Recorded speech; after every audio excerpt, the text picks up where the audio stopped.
सांस फूलने की आवाज, अचानक जागने का एहसास, उसकी कोमल और गर्माहट भरी छुअन ने मुझे झटके से नींद से जगा दिया। उसके लंबे बाल मेरी बाहों पर बिखरे हुए थे, जिनसे एक हल्की सी खुशबू आ रही थी। तेज धड़कन और घबराहट के साथ मैं एकदम से उठकर बैठ गया। मेरा दिमाग सुन्न हो गया था। लिन शियाओ शियाओ ठीक मेरे बगल में लेटी थी। उसकी नाइटी का कॉलर ढीला था और उसकी गर्दन पर वो गहरे लाल निशान सब कुछ चीख चीख कर कह रहे थे कि क्या हुआ है। आवाज में टूटन और पछतावा। बीती रात की धुंधली यादें मेरे दिमाग में किसी धमाके की तरह गूंजने लगीं। कॉलेज की ग्रेजुएशन पार्टी। हम सब नशे में धुत थे। लिन हाओ और मैं बचपन के दोस्त हैं, सगे भाइयों की तरह। उसने मुझ पर भरोसा करके अपनी बहन को घर छोड़ने की जिम्मेदारी दी थी और मैंने, धीमी और कांपती आवाज, मैंने उसके भरोसे का ये सिला दिया। मैंने उसके साथ, हताशा के साथ कमरे का जायजा लेते हुए। पूरा कमरा अस्त व्यस्त था। कपड़े यहां वहां बिखरे पड़ते थे। तभी शियाओ शियाओ ने थोड़ी हलचल की और धीरे से अपनी आंखें खोलीं। सांस अटकने की आवाज, सन्नाटा। जैसे ही उसकी नजर मुझ पर पड़ी, उसकी आंखें फटी की फटी रह गईं। हम दोनों पत्थर की मूरत बन गए। उसने झपट कर चादर खींची और खुद को लपेट लिया। उसकी आवाज कांप रही थी। शियाओ शियाओ, कांपती आवाज। लूफान, तुम, तेजी और हड्डबदाहट में मेरा दिमाग पूरी तरह खाली हो चुका था। मैं बस पागलों की तरह अपने कपड़े उठाकर शरीर पर डालने लगा। मेरे मुंह से बस एक ही शब्द निकल रहा था, सॉरी, आई एम सॉरी। कल रात मैं बहुत नशे में था। जल्दबाजी में पैंट पहनते वक्त मैं खुद ही उलझकर गिरते गिरते बचा। शियाओ शियाओ ने अपना चेहरा घुटनों में छिपा लिया था। वो मेरी तरफ देखना भी नहीं चाहती थी। भागते हुए कदमों की आवाज, हाँफते हुए मैं लड़खड़ाते हुए कमरे से बाहर भागा। लिविंग रूम के सोफे पर टटोलने के बाद मुझे मेरा फोन मिला। सुबह के 10 बज चुके थे। कांपते हाथों से मैंने लिनहाओ को मैसेज किया, क्या शियाओ शियाओ घर पहुंच गई? एक कड़ी डेढ़वा सन्नाटा। नोटिफिकेशन की आवाज। हाओ का जवाब तुरंत आया, कल रात तो तुम ही उसे घर छोड़ने गए थे ना? सो रही होगी अभी तक? आवाज में एक गहरा खौफ। मैसेज पढ़ते ही ठंडे पसीने ने मेरी पूरी पीठ भिगो दी। मेरा डर अब एक हकीकत बन चुका था। सोफे पर धंसने की आवाज, एक लंबी भारी सांस। मैं बेजान होकर सोफे पर गिर पड़ ढहा। अपने बालों को दोनों हाथों से जकड़ लिया। समझ नहीं आ रहा था कि क्या करूं। शियाओ शियाओ मेरे सबसे अच्छे दोस्त की बहन है। बचपन से वो मेरे और लिनहाओ के पीछे पीछे घूमती आई है। मैंने हमेशा उसे अपनी सगी छोटी बहन माना। और आज मैंने ये क्या कर दिया? कमरे से रोने की हल्की आवाज आना। तभी कमरे से उसके सुबकने की दबी दबी आवाज आई। मेरा दिल बैठ गया। मैं फौरन उठा और दरवाजा खटखटाया। शियाओ शियाओ, तुम ठीक तो हो? रोने की आवाज तेज होना। अंदर से कोई जवाब नहीं आया, लेकिन उसके रोने की आवाज और तेज हो गई। मुझसे रहा नहीं गया। मैंने दरवाजा धक्का देकर खोला। वो बिस्तर पर बैठी थी। उसकी आंखें रो रो कर लाल हो चुकी थीं। मैंने उसे कभी इतना कमजोर और बेबस नहीं देखा था। हड्डबदाहट और घबराहट भरी आवाज में, तुम प्लीज रो मत। मैं जिम्मेदारी लूंगा। मैं सब ठीक कर दूंगा। नफरत और दुख भरी आवाज। शियाओ शियाओ का डायलॉग। उसने अपनी आंसुओं से भरी आंखों से मुझे घूर कर देखा और चिल्लाई, किसे चाहिए तुम्हारी जिम्मेदारी? बाहर जाओ यहां से अभी। ठहराव, आवाज में दृढ़ता, लेकिन दुख। मैं अपनी जगह से हिला तक नहीं। मुझे पता था अब भागने का कोई रास्ता नहीं बचा है। दृढ़ता, लेकिन धीमी आवाज में, मैं तुम्हें इस हाल में अकेला छोड़ कर नहीं जा सकता। चीजें फेंकने की आवाज, गुस्से भरी सिसकी। उसने तकिया उठाकर पूरी ताकत से मेरी ओर फेंका। बाहर जाओ यहां से। वो मुलायम तकिया मेरे सीने से टकराया। मैंने उसे लपक लिया और धीरे से उसकी तरफ वापस बढ़ाया। तुम चाहो तो मुझे मार सकती हो। जो हुआ वो मेरी गलती थी। आवाज में सिहरन। वो और भी फूट फूट कर रोने लगी। उसका पूरा शरीर कांप रहा था। तभी अचानक मेरे दिमाग में एक बात आई और मैं घबराहट में बोल उठा, मैं तुम्हारे लिए दवा लेकर आता हूं। हैरानी और शर्मिंदगी भरा ठहराव। वो एक पल के लिए ठिठक गई। उसका चेहरा शर्म से लाल हो गया। कैसी कैसी दवा? मैंने हिचकिचाते हुए कहा। इमरजेंसी पिल, बर्थ कंट्रोल। अगर कहीं कुछ हो गया तो? गुस्से का धमाका। मेरी बात पूरी भी नहीं हुई थी कि दूसरा तकिया मेरे चेहरे पर आ लगा। वो रोते हुए चिल्लाई, दफा हो जाओ यहां से। माहौल में बदलाव, कदमों की आहट और सन्नाटा। मैं फिर भी दवा की दुकान पर गया, दवा खरीदी और साथ में कुछ नाश्ता भी ले लिया। जब मैं वापस लौटा तो शियाओ शियाओ नहा चुकी थी। वो तैयार होकर सोफे पर गुमसुम बैठी शून्य को निहार रही थी। मैंने दवा और गुनगुना पानी उसके सामने रख दिया। उसने बिना कुछ कहे खामोशी से दवा ली और उसे निगल लिया। वह सन्नाटा किसी शोर से भी ज्यादा डरावना था। एक भारी सन्नाटा, घड़ी की टिक टिक की आवाज। उसके बाद हम दोनों आमने सामने बैठ गए। कोई कुछ नहीं बोल रहा था। कमरे का माहौल इतना भारी था कि दम घुटने लगा था। मैंने हिम्मत जुटाई और खामोशी तोड़ ढहने की कोशिश की। कल रात जो हुआ। झटके से टोकते हुए कठोर आवाज, बस करो, कुछ मत कहो।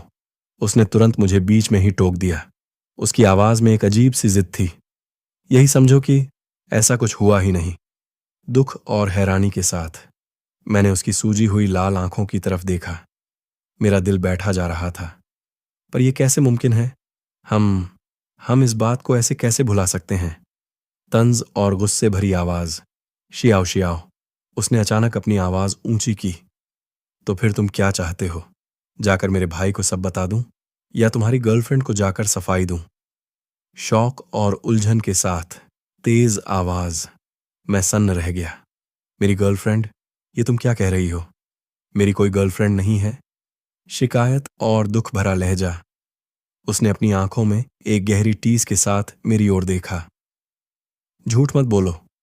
क्या झाओ, टिंग टिंग तुम्हारी गर्लफ्रेंड नहीं है? पूरे कॉलेज को पता है कि तुम दोनों साथ हो। हल्की हंसी और झुंझलाहट। मुझे गुस्सा भी आ रहा था और हंसी भी।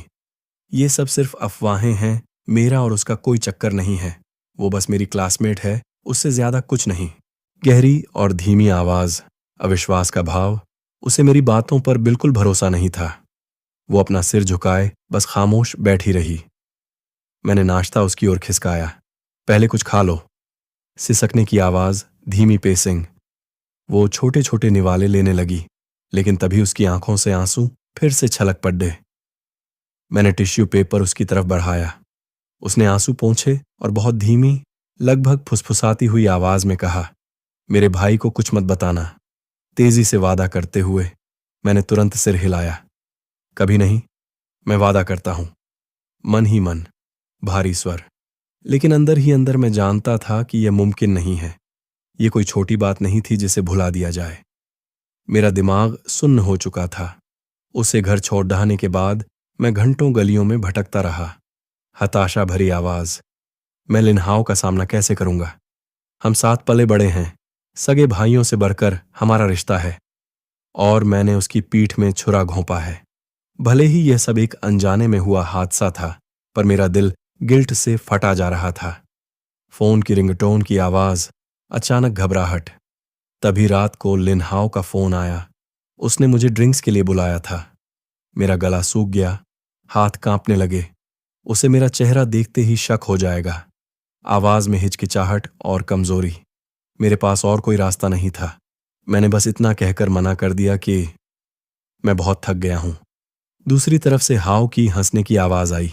वो मेरा मजाक उड़ा रहा था। क्या हुआ भाई, कल की उतरी नहीं क्या अभी तक? हकलाते हुए मैंने बस किसी तरह बात को टाला। हाँ, बस थोड़ा सिर भारी है। अचानक सन्नाटा, हाव की आवाज गंभीर होते हुए। तभी अचानक उसकी आवाज बदल गई। वैसे शियाओ शियाओ, ठीक तो है ना? आज वो कुछ अजीब लग रही है। हड़बड़ाहट और तेज धधकन का एहसास। मेरा दिल जैसे हलक में आ गया। मेरी आवाज लदखदाने लगी। अजीब? क्या हुआ उसे? हाव सोचते हुए, बस बहुत सुस्त है, आंखें भी सूजी हुई हैं। मैंने पूछा तो कुछ बता भी नहीं रही। गहरी और ठंडी सांस लेने की आवाज। मेरी हथेलियों पर ठंडा पसीना आने लगा। मैंने झूठ का सहारा लिया। हो सकता है, कॉलेज खत्म हो रहा है ना, तो शायद इमोशनल हो गई होगी। हाव ने ज्यादा सवाल नहीं किए और मुझे आराम करने को कहकर फोन काट दिया। लंबी और भारी राहत की सांस। फोन रखते ही मैंने एक लंबी सांस ली, लेकिन राहत कहाँ। अपने सबसे अच्छे दोस्त की आंखों में धूल झोंकना, ये एहसास किसी जहर से कम नहीं था। मेरा दम घुट रहा था। पैरों के चलने की आवाज, अचानक रुकना। अगले दिन जब मैं लिन हाउ से मिलने उसके घर गया तो नीचे ही मेरी मुलाकात शियाओ शियाओ से हो गई। हम दोनों अपनी जगह पर जम गए। सन्नाटा इतना गहरा था कि काटा जा सके। उसने खुद ही चुप्पी तोड़ी। भाई से मिलने आए हो? मैंने बस सिर हिला दिया। क्या वो घर पर है? हाँ, गेम खेल रहा है। कपड़ों की सरसराहट, जाने की हलचल। इतना कहकर वो जाने लगी। मैं कुछ सामान लेने बाहर जा रही हूं। मैंने उसे जाते हुए देखा और आज अचानक गौर किया कि उसने आज ड्रेस पहनी थी। पहले तो वो हमेशा टी शर्ट और जीन्स में हमारे पीछे किसी लड़के की तरह घूमती रहती थी।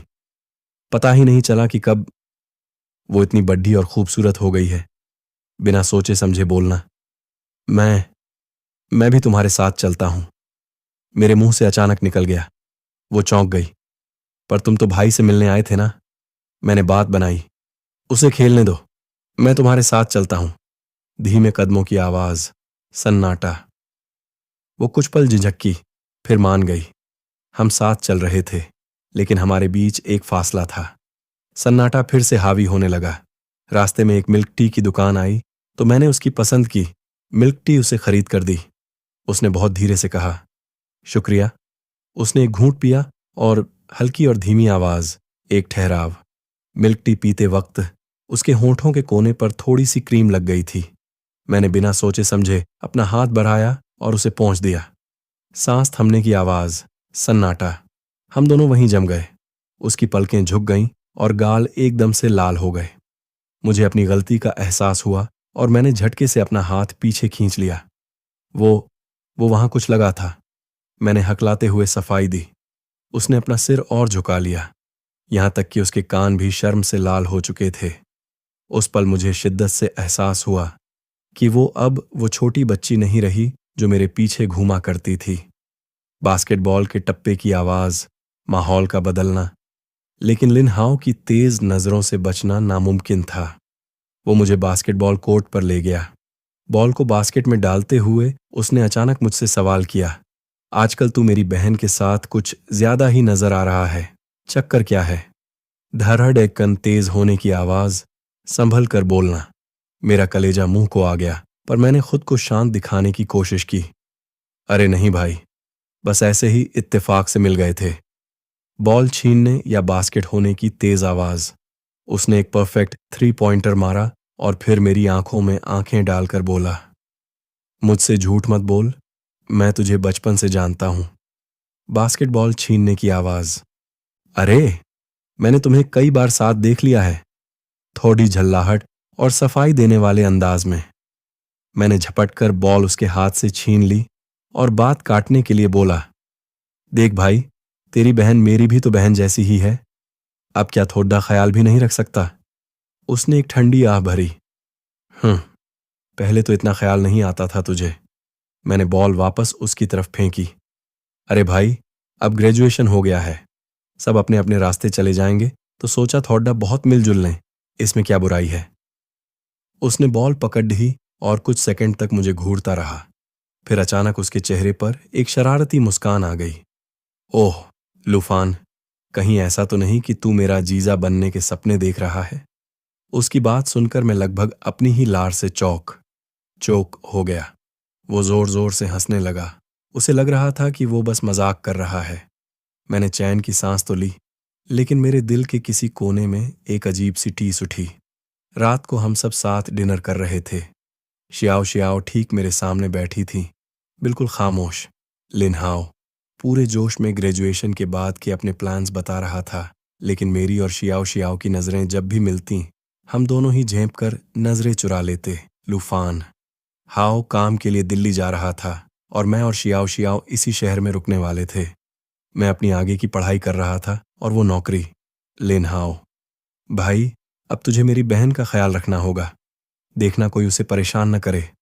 लूफान, तू फिक्र मत कर, सब संभाल लूंगा। लूफान।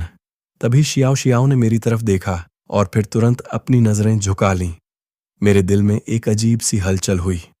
हाओ के जाने के बाद हम अक्सर मिलने लगे। उसका ऑफिस मेरे कॉलेज के पास ही था, तो हम साथ में खाना खाते थे। लूफान। हमने उस रात के बारे में कभी बात नहीं की, लेकिन हमारे बीच सब कुछ बदल चुका था। मैं उसकी पसंद का खाना मंगवाता और वो मेरी पढ़ाई के दौरान मेरे लिए खाने पीने का सामान ले आती। लूफान। एक दिन उसे ऑफिस में देर हो गई, तो मैं उसे लेने पहुंच गया। रात को बहुत तेज और ठंडी हवा चल रही थी।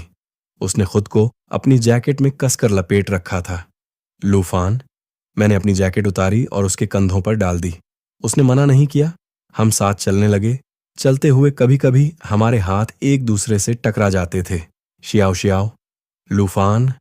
लूफान। हाँ। Xiao Xiao. उस दिन जो हुआ, क्या तुम सच में उसे भुला सकते हो? लूफान। मैं रुक गया और सड़क की रोशनी में उसकी चमकती आंखों को देखने लगा। उनमें उम्मीद भी थी और डर भी। मेरा दिल तेजी से धड़कने लगा। मुझे समझ नहीं आया कि क्या जवाब दूं। मुझे हिचकिचाता देख उसकी आंखें उदास हो गईं। Xiao Xiao. छोड़ो, मैंने बेकार ही पूछ लिया। लूफान। इतना कहकर वो तेज कदमों से आगे बढ़ने लगी। मैं तुरंत पीछे भागा और उसका हाथ पकड़ लिया। वो एक पल के लिए ठिठकी, पर उसने अपना हाथ छुड़ाया नहीं। मैंने उसका कोमल हाथ कसकर थाम लिया। लूफान। नहीं, मैं नहीं भुला सकता। लूफान। उसने झटके से मेरी तरफ देखा और उसकी आंखों में फिर से चमक आ गई। हम सड़क किनारे खड़े थे, बिना कुछ कहे, बस एक दूसरे का हाथ थामे हुए। लूफान। मैं उसके हाथ की गर्माहट महसूस कर रहा था।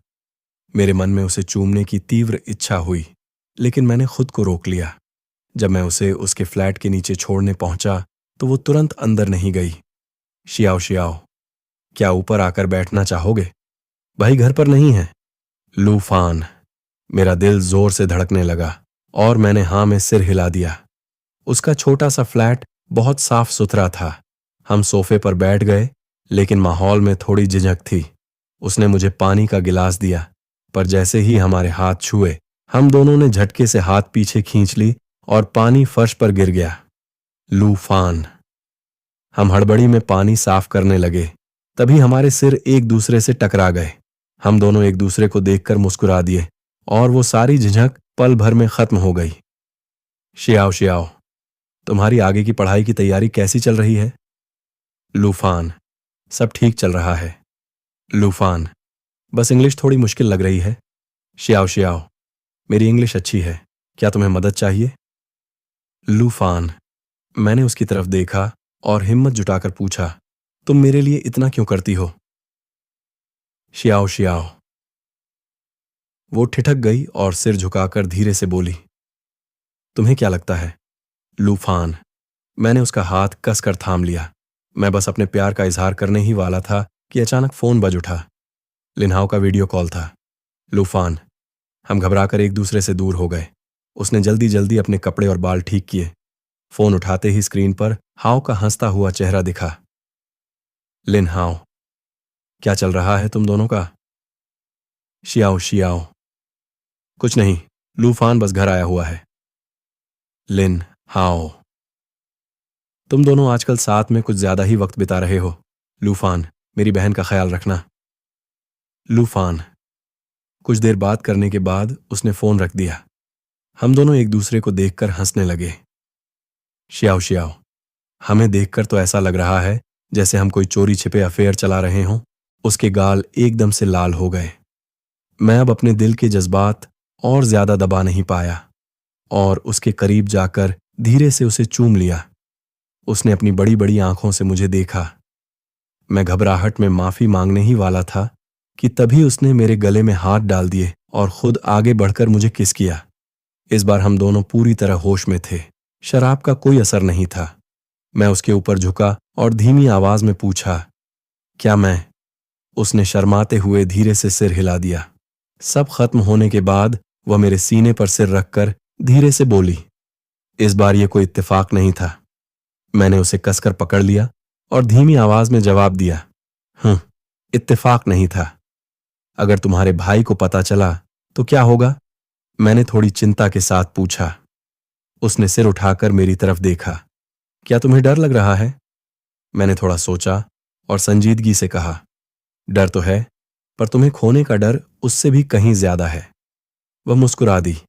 उसकी आंखें चमक उठीं और उसने मुझे एक बार फिर धीरे से चूम लिया। उस दिन से हम आधिकारिक तौर पर एक साथ हो गए, लेकिन हमने इस बात को लिन हाउ से छिपा कर रखा।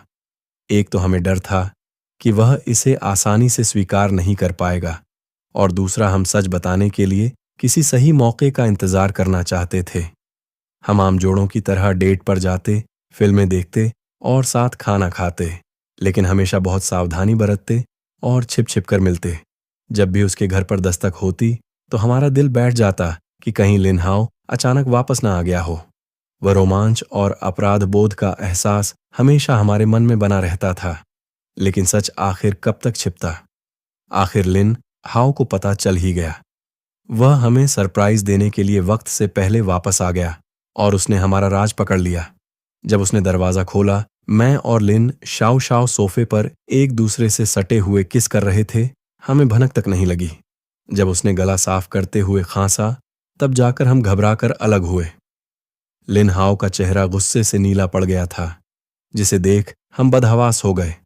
उसके हाथ से सामान फर्श पर गिर गया। उसकी आवाज बर्फ की तरह ठंडी और चुभने वाली थी। तुम लोग ये क्या कर रहे हो? मैं तुरंत खड़ा हो गया और उसे समझाने की कोशिश करने लगा। हाउ, मेरी बात सुनो। उसने बिना कुछ कहे मेरी तरफ दौड़कर एक जोरदार घूंसा मेरे चेहरे पर जड़ दिया। मैं पीछे नहीं हटा और मैंने वह वार चुपचाप सह लिया। लिन शाओ शाओ चीखते हुए हमारे बीच में आ गई। भैया, मत मारो।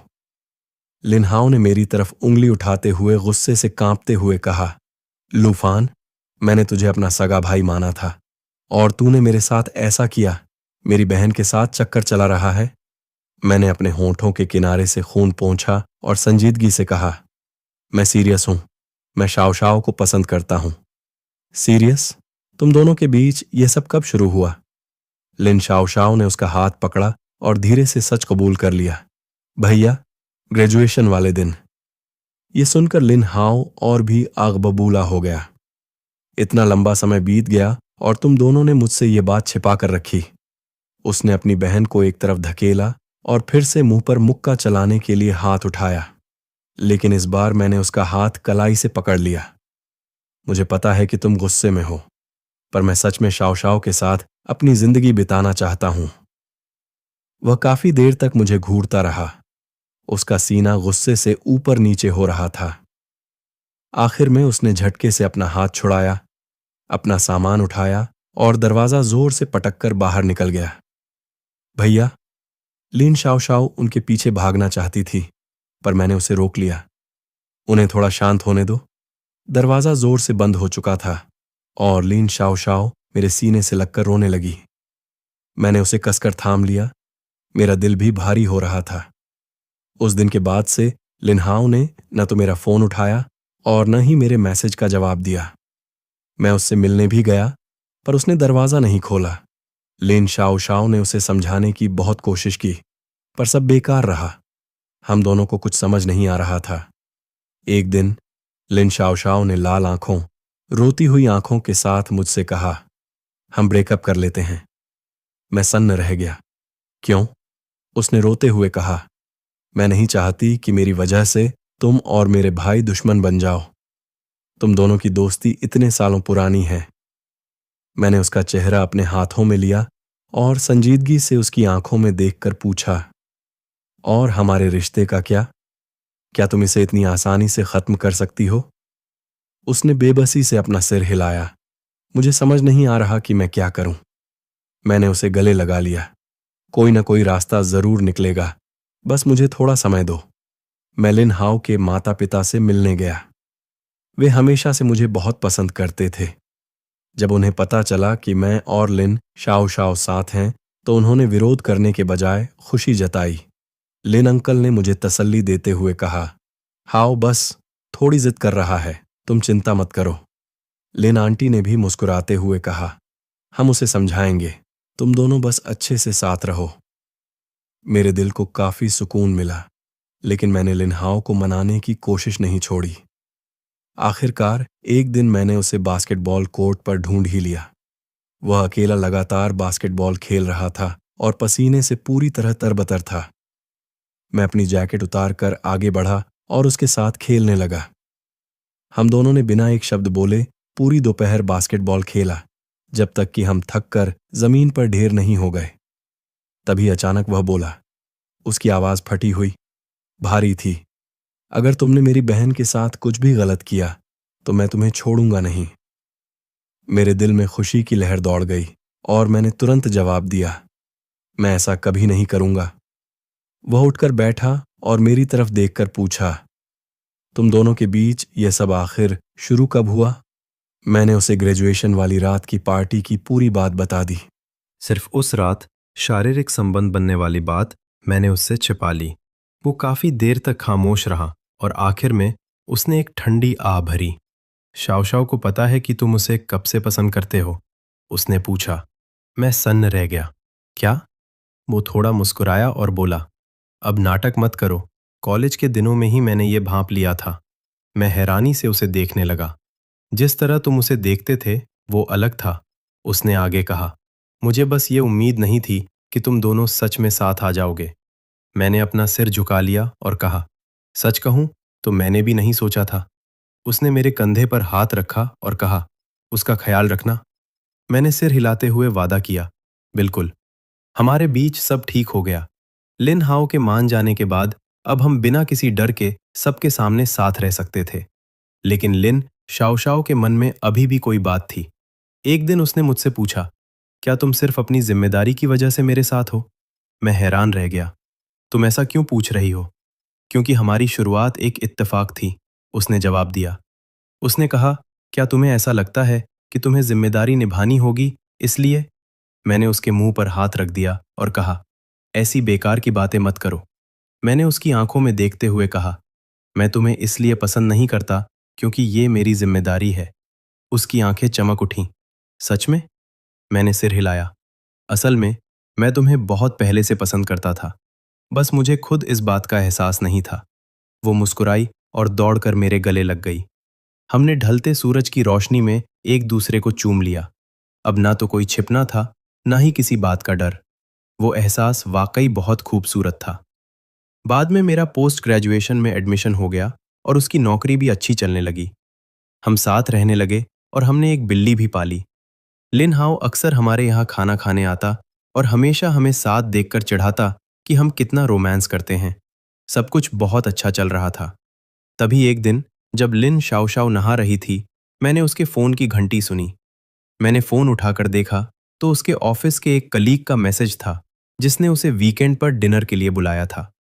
मैसेज भेजने वाला कोई आदमी था। मेरे दिल में अचानक एक अजीब सी बेचैनी होने लगी। जब वो बाहर आई तो मैंने बड़े ही साधारण अंदाज में पूछा, ये जंगमिंग कौन है? वो अपने बाल सुखाते हुए बोली, हमारे डिपार्टमेंट में नया मैनेजर आया है। क्यों, क्या हुआ? उसने तुम्हें खाने पर बुलाया है? मैंने पूछा।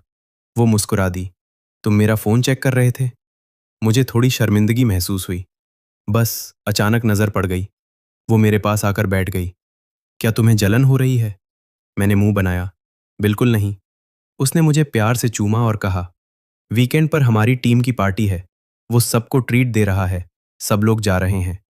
मैंने उसे अपनी बाहों में भर लिया। उसने मेरी तरफ देखकर मुस्कुराते हुए कहा, क्यों ना तुम भी मेरे साथ चलो?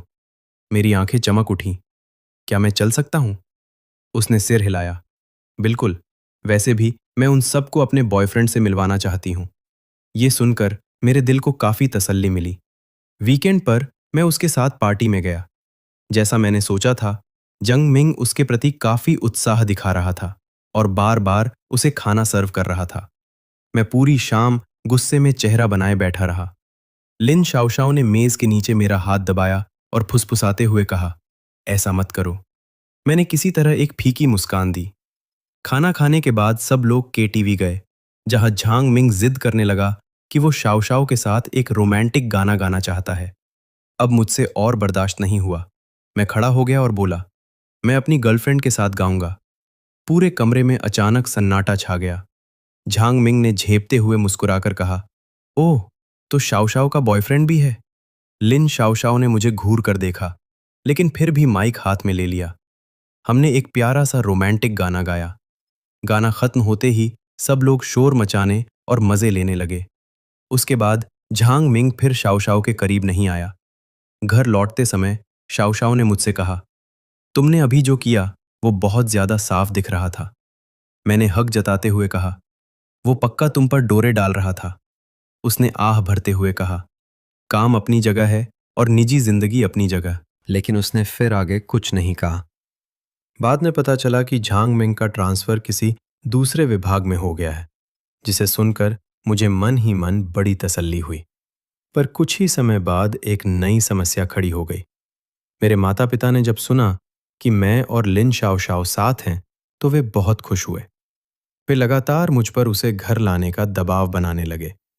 लेकिन मैं थोड़ा दुविधा में था, क्योंकि मेरी माँ शाओशाओ को बहुत पसंद करती हैं और हमेशा यही पूछती रहती थीं कि हम शादी कब करेंगे। मुझे लगा कि अभी बहुत जल्दी है। आखिर मैंने अभी अभी पोस्ट ग्रेजुएशन शुरू किया था और उसकी नौकरी को भी ज्यादा समय नहीं हुआ था। पर माँ के रोज रोज के कहने पर आखिरकार मैं उसे घर खाने पर ले गया। माँ ने मेज भर कर खाना बनाया और लगातार उसे खिलाती रहीं। शाओशाओ बेटा, तुम दोनों ने आगे का क्या सोचा है? कब तक रिश्ता पक्का कर रहे हो? माँ ने सीधा सवाल कर दिया। शाओशाओ को अचानक धक्का लग गया। मैंने तुरंत बात संभाली। माँ, अभी हम बहुत छोटे हैं। माँ ने मुझे घूर कर देखा। क्या छोटा? शाओशाओ जैसी इतनी अच्छी लड़की, अगर तुमने ध्यान नहीं दिया और कोई और इसे ले गया तो? माँ ने कहा। लिन शाओशाओ का चेहरा लाल हो गया और वो कुछ नहीं बोली। खाना खाने के बाद जब मैं उसे घर छोड़ने जा रहा था तो वो रास्ते भर खामोश रही। मैंने पूछा, क्या हुआ? माँ की बातों को दिल पर मत लेना। उसने सर हिलाया। बात वो नहीं है। तो फिर क्या बात है? मैंने पूछा। उसने मेरी तरफ देखा और कहा, लूफान, क्या तुमने हमारे भविष्य के बारे में सोचा है? मैंने सर हिलाया। बिल्कुल। तो क्या तुमने कभी शादी के बारे में सोचा है? उसने पूछा। मैंने सच्चाई से जवाब दिया, सोचा है पर अभी नहीं। उसने अपना सर नीचे कर लिया। मैं समझ गई। मैंने देखा कि उसका मूड थोड़ा खराब हो गया है, तो मैंने तुरंत कहा, जैसे ही मेरा पोस्ट ग्रेजुएशन खत्म होगा मैं नौकरी ढूंढूंगा और जब सब सेटल हो जाएगा तब हम शादी कर लेंगे। उसने मेरी तरफ देखा। उसकी आंखें चमक उठीं। सच में? मैंने हाँ में सर हिलाया। मैंने तुमसे कभी झूठ बोला है? ये सुनकर वो मुस्कुरा दी। वो मेरे कंधे पर सिर टिकाकर बोली, ठीक है, मैं तुम्हारा इंतजार करूंगी। मास्टर्स की पढ़ाई बहुत व्यस्त थी, लेकिन मैं उसके लिए समय निकालने की पूरी कोशिश करता। उसका काम भी बहुत ज्यादा था। अक्सर देर तक ऑफिस में रहना पड़ता। कभी कभी तो हम कई दिनों तक मिल नहीं पाते थे। एक दिन उसे ऑफिस में बहुत देर हो गई तो मैं उसे लेने पहुंच गया। वो बहुत थकी हुई लग रही थी और मेरे कंधे पर सिर रखकर खामोश बैठी रही। मैंने पूछा, क्या हुआ? उसने सिर हिलाया। कुछ नहीं, बस थोड़ी थकान है। मैंने उसके सिर पर हाथ फेरते हुए कहा, कुछ दिन आराम कर लो। उसने आह भरते हुए कहा, प्रोजेक्ट की डेडलाइन नजदीक है, छुट्टी नहीं मिल सकती। मुझे उस पर बहुत प्यार और तरस आया। मैंने उसे गले लगा लिया। उसे घर छोड़ते वक्त उसने अचानक पूछा, लूफान, क्या हम हमेशा साथ रहेंगे? मैं एक पल के लिए ठिठक गया। बिल्कुल रहेंगे। तुम ऐसा क्यों पूछ रही हो? उसने बस अपना सिर हिला दिया और कुछ नहीं कहा। उस दिन के बाद से वो अक्सर इसी तरह के सवाल पूछने लगी। मुझे महसूस होने लगा था कि शायद वो अपने आप को असुरक्षित महसूस कर रही है। मैंने चुपके से एक सरप्राइज प्लान किया। उसके जन्मदिन पर मैंने छुट्टी ली, एक रेस्टोरेंट बुक किया और एक नेकलेस भी खरीदा। लेकिन उस दिन उसे अचानक ऑफिस में देर तक रुकना पड़ा। उसने मुझसे कहा कि मैं रेस्टोरेंट पहुंचकर उसका इंतजार करूं। मैंने काफी देर इंतजार किया, पर वो नहीं आई और ना ही उसने मेरा फोन उठाया। मुझे चिंता होने लगी तो मैं उसे ढूंढने उसके ऑफिस गया। ऑफिस में कोई नहीं था, सारी लाइटें बंद थीं। मैं घबरा गया और उसके सारे दोस्तों को फोन करने लगा, आखिर में मैंने उसके भाई को कॉल किया। लिन हाओ ने कहा, शाओ शाओ ने तुम्हें नहीं बताया, वो आज काम से बाहर गई है। मैं सुनकर दंग रह गया। बाहर गई है? कब? दोपहर को अचानक नोटिस आया था। क्या उसने तुम्हें नहीं बताया? लिन हाओ भी हैरान था। मैं रेस्टोरेंट के दरवाजे पर खड़ा था। हट में अब भी गिफ्ट था, पर मेरे दिल में एक अजीब सी चुभन हो रही थी जो बयान नहीं की जा सकती। उसने मुझे बताया क्यों नहीं? क्या वो भूल गई थी, या फिर वो मुझे बताना ही नहीं चाहती थी? मैं रेस्टोरेंट के दरवाजे पर खड़ा था, हाथ में उस बेशकीमती नेकलेस को कसकर पकड़े हुए, और मेरा दिल धीरे धीरे बैठता जा रहा था। काम के सिलसिले में बाहर जा रही थी, तो मुझे क्यों नहीं बताया? मैंने एक गहरी सांस ली और लिन हाओ को फोन लगाया। वो कहाँ गई है और कब वापस आएगी? शंघाई। उसने कहा कि 3 दिन में वापस आ जाएगी। लिनहाओ को मेरी आवाज से अंदाजा हो गया कि कुछ गड़बड़ है। क्या हुआ? क्या उसने तुम्हें नहीं बताया? कुछ नहीं। मैंने खुद को शांत रखने की कोशिश की। वापस आने पर बात करेंगे। फोन काटने के बाद मैंने मेज पर रखे ठंडे हो चुके खाने और उस छोटे से गिफ्ट बॉक्स को देखा। मुझे अचानक बहुत बुरा महसूस होने लगा, जैसे दिल भर आया हो। मैंने पूरे 1 हफ्ते तक तैयारी की थी, खासतौर पर उसका पसंदीदा तिरामिसू बनाना सीखा था, और कई बार मन ही मन अपने प्यार का इजहार करने की प्रैक्टिस की थी। और नतीजा सब बेकार हो गया। उसने मुझे अपने बिजनेस ट्रिप के बारे में बताया तक नहीं। क्या मेरी तरफ से ही कोई कमी रह गई थी? क्या उसे मेरे साथ होने पर पछतावा हो रहा था? तमाम तरह की शंकाएं मेरे दिमाग में उमड़ घुमड़ रही थीं। अब मुझसे और बैठा नहीं गया। मैंने अपना कोट उठाया और बाहर की ओर भागा। श्रीमान, आपने अभी तक बिल नहीं चुकाया है। वेट्रेस जल्दी से मेरे पीछे आई। मैंने हड़बड़ी में अपना कार्ड स्वाइप किया और बिना छुट्टे पैसे लिए ही दरवाजे से बाहर निकल गया। मुझे उसके ऑफिस का पता मालूम था, हालांकि मैं वहां कभी गया नहीं था। टैक्सी लेकर जब मैं उसकी कंपनी की बिल्डिंग के नीचे पहुंचा, तो मैंने रोशनी से जगमगाती उस इमारत की ओर ऊपर देखा। मेरा दिल उम्मीद और डर के बीच झूल रहा था। उम्मीद इस बात की कि शायद वह मुझे मिल जाए, और डर इस बात का कि अगर वह सच में मिल गई तो क्या होगा। मुझे समझ नहीं आ रहा था कि मैं बात कैसे शुरू करूंगा। अभी मैं हिचकिचा ही रहा था कि अचानक मेरा फोन बजा। वह श्याओ श्याओ श्याओ श्याओ का मैसेज था। लूफैन, मुझे माफ कर देना, अचानक ट्रिप पर निकलना पड़ा, इसलिए तुम्हें बता नहीं पाई। क्या तुम अब भी रेस्टोरेंट में हो? उस मैसेज को देखते ही अचानक मेरी आंखें भर आईं। शुक्र है कि उसे याद तो था। मैंने तुरंत जवाब दिया, नहीं, मैं अब रेस्टोरेंट में नहीं हूं। तुम कहां हो? मैं तुम्हारे पास आता हूं। इस बार उसका जवाब काफी देर से आया। जरूरत नहीं है, मैं बस फ्लाइट में बैठने ही वाली हूं। बोर्डिंग, वापस आकर बात करते हैं। फ्लाइट? लेकिन लिन हाओ ने तो कहा था कि वह अभी अभी गया है। मैं एक पल के लिए सुन्न रह गया। फिर अचानक मुझे कुछ एहसास हुआ और मैं तुरंत एयरपोर्ट की दिशा में भागा। भाई साहब, एयरपोर्ट चलिए, जल्दी। मैंने एक टैक्सी रोकी। मेरा दिल जोरों से धड़क रहा था। पूरे रास्ते में बार बार अपना फोन चेक करता रहा, इस उम्मीद में कि शायद वह कुछ और कहेगी, लेकिन चैट बॉक्स में सन्नाटा छाया हुआ था। एयरपोर्ट पहुंचकर मैं सीधा वेटिंग हॉल की ओर भागा और पागलों की तरह यहां वहां देखने लगा। इतने सारे लोग, मैं उसे कहां ढूंढूं? मैंने उसका फोन मिलाने की कोशिश की, लेकिन जवाब मिला कि फोन स्विच ऑफ है। शायद वह विमान में सवार हो चुकी थी। मैं हार मानकर वहीं खड़े विद्यालय रह गया। खुद को एक बेवकूफ महसूस कर रहा था।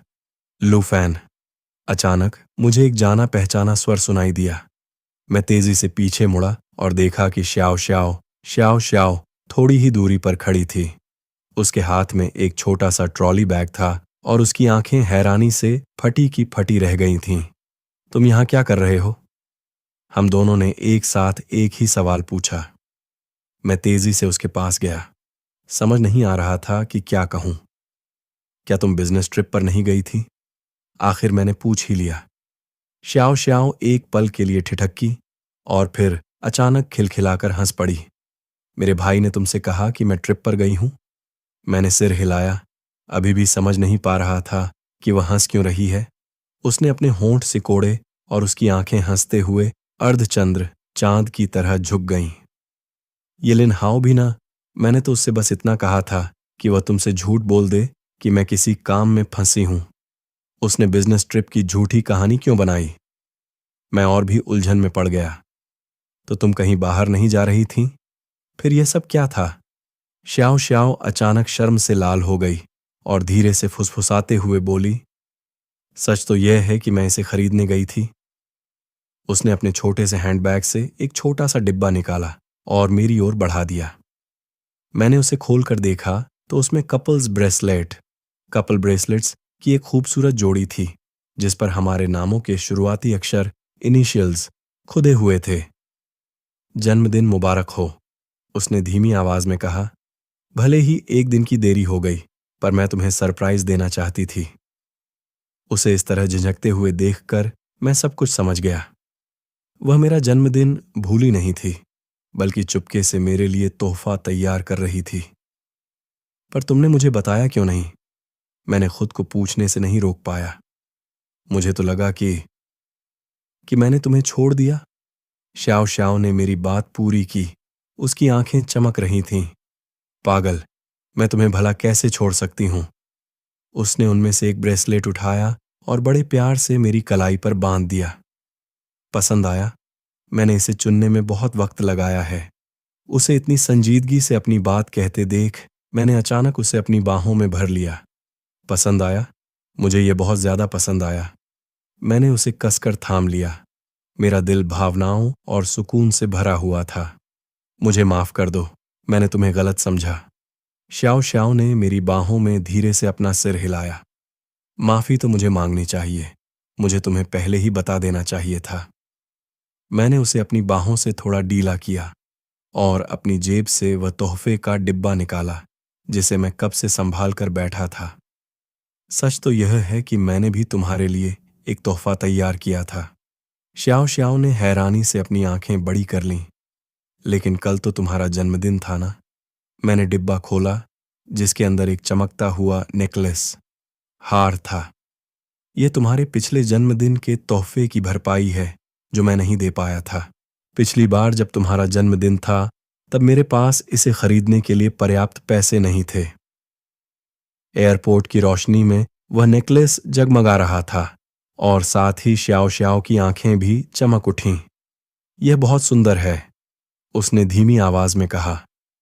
फिर अचानक उसे कुछ याद आया। तो आज तुम रेस्टोरेंट में मेरा इंतजार कर रहे थे? मैंने झेंपते हुए सिर हिलाया। मैं तुम्हें सरप्राइज देना चाहता था, लेकिन नतीजा ये हुआ कि सरप्राइज मैंने तुम्हें दे दिया। श्याओ श्याओ ने शरारत से आंख मारते हुए बात पूरी की। हम दोनों एक दूसरे को देखकर मुस्कुरा दिए। उस एक पल में सारी गलतफहमियां और बेचैनी धुएं की तरह उड़ गईं। वैसे मुझे अचानक कुछ याद आया। तुम इतनी जल्दी वापस कैसे आ गईं? तुमने तो कहा था कि 3 दिन लगेंगे। श्याओ श्याओ का चेहरा फिर से लाल हो गया। मैंने सबसे पहली फ्लाइट का टिकट बुक कर लिया था, टिकट चेंज करा लिया था, क्योंकि मैं जल्द से जल्द तुमसे मिलना चाहती थी। यह सुनकर मेरा दिल भर आया और मैंने उसे एक बार फिर कसकर गले लगा लिया। अगली बार ऐसा मत करना, मैंने धीरे से उसके कान में कहा। चाहे तुम कहीं भी जाओ, मुझे बता दिया करना, ठीक है? मुझे बहुत फिक्र होती है। श्याओ श्याओ ने मेरी बाहों में सिर रखकर हामी भरी। अब से मैं जहां भी जाऊंगी तुम्हें बता कर जाऊंगी। हम कुछ देर तक यूं ही खामोशी से एक दूसरे के गले लगे रहे, जब तक कि एयरपोर्ट पर अनाउंसमेंट ब्रॉडकास्ट नहीं सुनाई दी। चलो अब, मैंने उसका सूटकेस अपने हाथ में लिया। अब घर चलते हैं। लेकिन श्याओ श्याओ ने मेरा हाथ पकड़ लिया। रुको, अभी एक काम करना बाकी है। वह रहस्यमयी तरीके से मुस्कुराई और अपने बैग से फोन निकाला। मैंने रेस्टोरेंट में एक टेबल बुक की है, क्या अब भी वहां जाने के लिए काफी वक्त है? उसकी उम्मीद भरी नजरों को देखकर मेरा दिल पसीज गया। बिल्कुल, अभी भी देर नहीं हुई है। जब हम रेस्टोरेंट पहुंचे तो रात के 9 बज चुके थे। मैनेजर ने खास तौर पर हमारे लिए टेबल बचाकर रखी थी और साथ में रेड वाइन की एक बोतल भी भेंट की। जन्मदिन मुबारक हो, भले ही एक दिन की देरी हो गई हो। श्याओ श्याओ ने अपना गिलास उठाया। उसके चेहरे पर हल्की सी लाली शाइनेस छा गई थी। उसे देखते हुए मुझे महसूस हुआ कि यह पल कितना अनमोल और सुखद है। श्याओ श्याओ, मैंने अपना गिलास नीचे रखा और बड़ी संजीदगी से उसकी आंखों में देखा। मुझे तुमसे कुछ कहना है। शायद उसे आने वाले पल का एहसास हो गया था। उसकी आंखें थोड़ी बड़ी हो गईं। मैं जानता हूं कि हमें साथ आए हुए अभी बहुत ज्यादा वक्त नहीं हुआ है, लेकिन मुझे पूरा यकीन है कि तुम ही वो इंसान हो जिसके साथ मैं अपनी पूरी जिंदगी बिताना चाहता हूं। मैंने एक गहरी सांस ली और अपनी जेब से एक छोटा सा डिब्बा निकाला। क्या तुम मुझसे शादी करोगी? श्याओ श्याओ की आंखों से आंसू छलक पड़े। उसने अपना चेहरा हाथों से ढक लिया और उसके मुंह से शब्द नहीं निकल रहे थे। मैं घबराहट में उसे देख रहा था। मेरी हथेलियां पसीने से भीग चुकी थीं। आखिर में उसने जोर जोर से सिर हिलाकर हामी भरी और मेरी बाहों में समा गई। हां, मैं तैयार हूं, बिल्कुल तैयार हूं। मैंने चैन की सांस ली, खुशी खुशी उसे कसकर गले लगाया और उसकी उंगली में प्रपोजल रिंग, सगाई की अंगूठी पहना दी। सच तो यह है कि मुझे भी तुम्हें कुछ बताना है। श्याओ श्याओ ने अपने आंसू पोंछे और शर्माते हुए कहा, मेरे मम्मी पापा और तुम्हारे मम्मी पापा को यह सब पहले से ही पता था। मैं सन्न रह गया।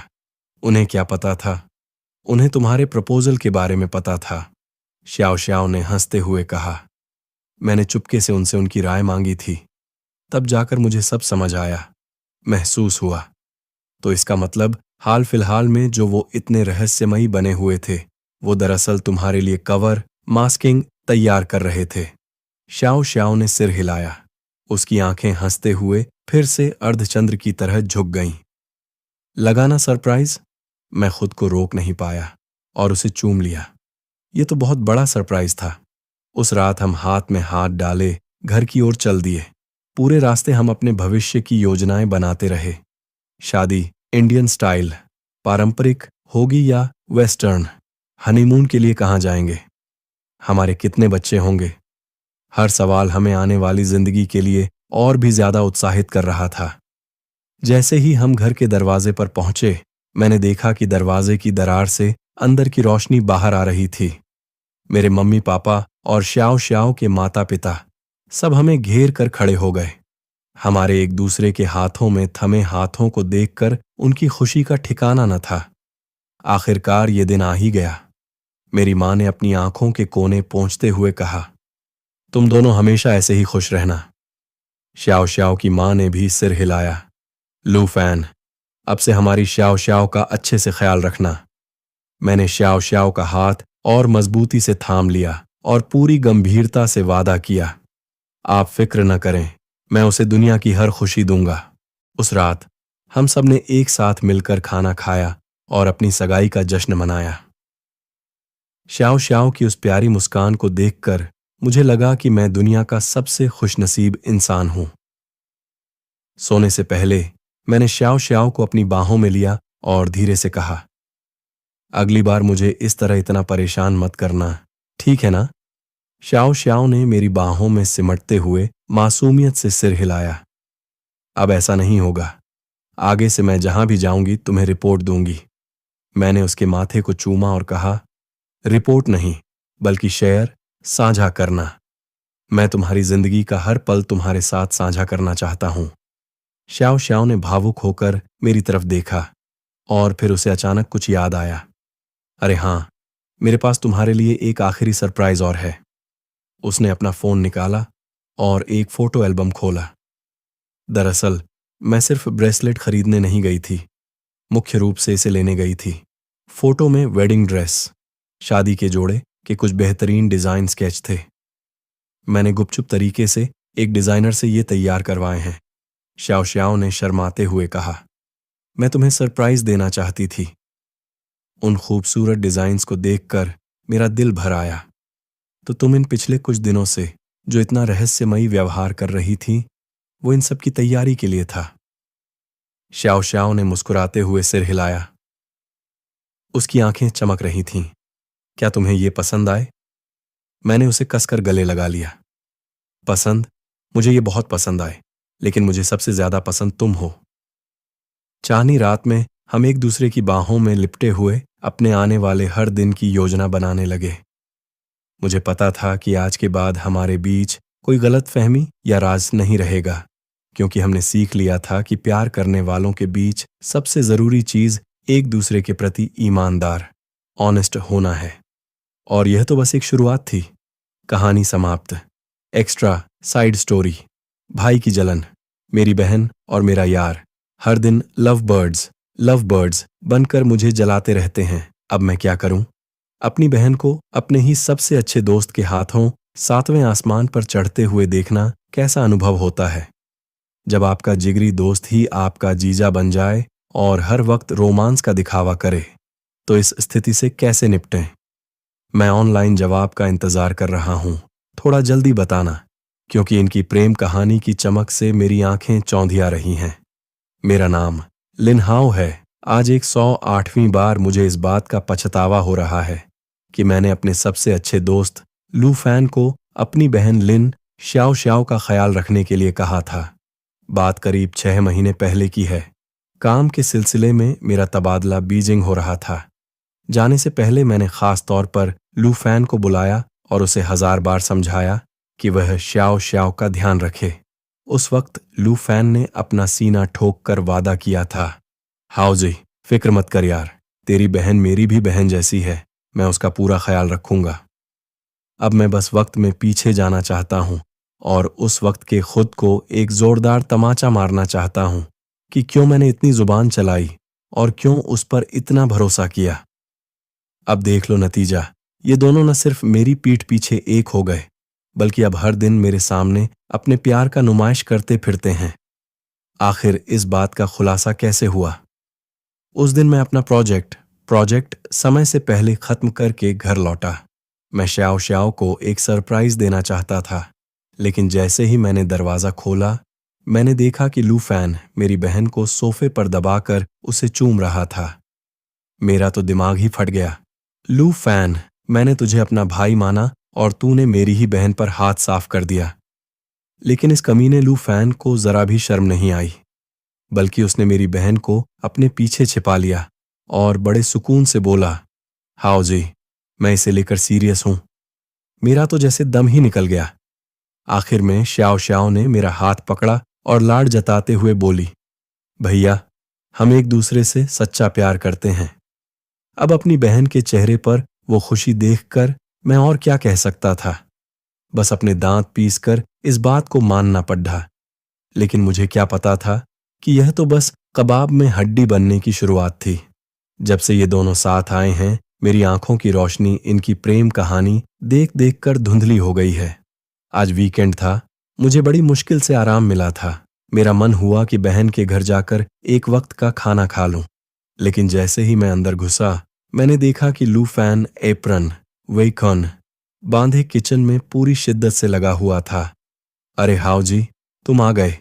लू फैन ने पीछे मुड़कर मुझे देखकर मुस्कुराते हुए कहा, सही समय पर आए हो। मैं श्याओ श्याओ का पसंदीदा कॉर्न एंड रिब्स सूप बना रहा हूं। मेरी बहन पायजामे में सोफे पर दुबक कर बैठी थी। पैरों पर एक छोटा सा कंबल था और सामने गर्मा गर्म दूध का गिलास रखा था। भैया, आप आ गए? उसकी नजरें टीवी पर ही जमी हुई थीं और उसने मेरी तरफ मुड़कर देखा तक नहीं, बस वहीं से मुझे हेलो बोल दिया। मैं थोड़ा चिढ़ते हुए जलन के साथ उसके पास गया। बड़े ठाठ हैं भाई, तुम्हारी जिंदगी तो बड़ी मजे में कट रही है। श्याओ श्याओ ने आखिरकार अपनी नजरें टीवी से हटाईं और मुझे देखकर एक मीठी सी मुस्कान दी। और नहीं तो क्या, लू फैन मेरा बहुत अच्छे से ख्याल रखता है। तभी लू फैन किचन से सूप लेकर बाहर आया और बड़ी स्वाभाविकता से श्याओ श्याओ को अपनी बाहों में भर लिया। गर्मा गर्म पी लो, ध्यान रखना कहीं जल न जाओ। और फिर मैंने अपनी फटी आंखों से देखा कि लू फैन सूप के चम्मच को धीरे धीरे फूंक मारकर ठंडा कर रहा है और एक एक घूंट मेरी बहन को पिला रहा है। मेरी बहन भी किसी छोटे बेबस बच्चे की तरह बड़े प्यार से मुंह खोलकर सूप पी रही थी। कैसा है? लू फैन ने बड़े प्यार से पूछा। लाजवाब। श्याओ श्याओ की आंखें चमक उठीं। फैन फैन, तुम सच में कमाल हो। मुझसे अब और रहा नहीं गया और मैंने अपनी आंखें ऊपर चढ़ा लीं, आंखें फेर लीं। क्या तुम दोनों थोड़ा कम रोमांस, चीजीनेस कर सकते हो? मैं यहां हार्ड मांस का इंसान जिंदा खड़ा हूं। लू फैन ने तो अब जाकर मेरी तरफ ऐसे देखा जैसे उसे अभी पता चला हो कि मैं भी यहां हूं। हाउ जी, क्या तुम भी एक बाउल सूप लोगे? मैंने ठंडी आह भरी और कहा, नहीं भाई, तुम दोनों का रोमांस देख देख कर ही मेरा पेट भर गया है। खाना खाने के बाद मेरी बहन बोली कि उसे फल खाने हैं। लू फैन तुरंत किचन की तरफ भागा और थोड़ी ही देर में बड़े करीने से सजाई हुई फ्रूट प्लैटर लेकर आया। सेब को छोटे खरगोशों के आकार में काटा गया था। स्ट्रॉबेरी की डंठल हटाकर उन्हें फूलों की तरह सजाया गया था और यहां तक कि संतरों को भी पूरी सफाई से छील कर रखा गया था। मुझसे फिर रहा नहीं गया और मैंने तंज कसा। लू फैन, क्या इतना सब करना जरूरी है? फल ही तो काटने थे, इसमें इतने नखरे दिखाने की क्या जरूरत थी? लू फैन ने श्याओ श्याओ को स्ट्रॉबेरी खिलाते हुए बड़ी सहजता से कहा। श्याओ श्याओ को ऐसे ही खाना पसंद है। मेरी बहन ने शान से अपनी ठुड्डी ऊपर उठाई और मुझे चिढ़ाया। उसके चेहरे के हाव भाव साफ कह रहे थे, जल गए ना?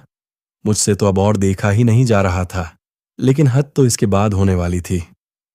फल खाने के बाद श्याओ श्याओ ने एक लंबी उबासी ली और अपनी आंखें मलते हुए बोली कि उसे नींद आ रही है।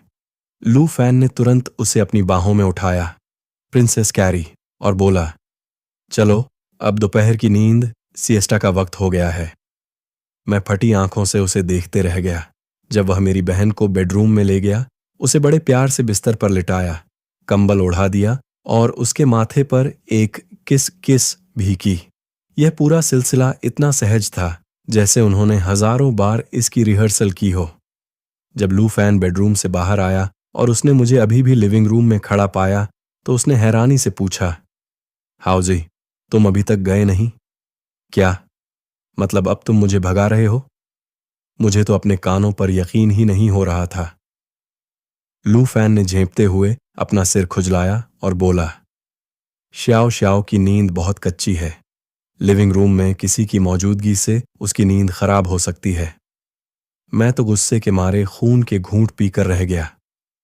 मैं पहले भी तो यहां आता था, तब तो तूने कभी ऐसा नहीं कहा। तब बात अलग थी। लू फैन ने बड़े हक से कहा, अब श्याओ श्याओ मेरी गर्लफ्रेंड है तो मुझे उसकी पसंद नापसंद का ख्याल पहले रखना होगा।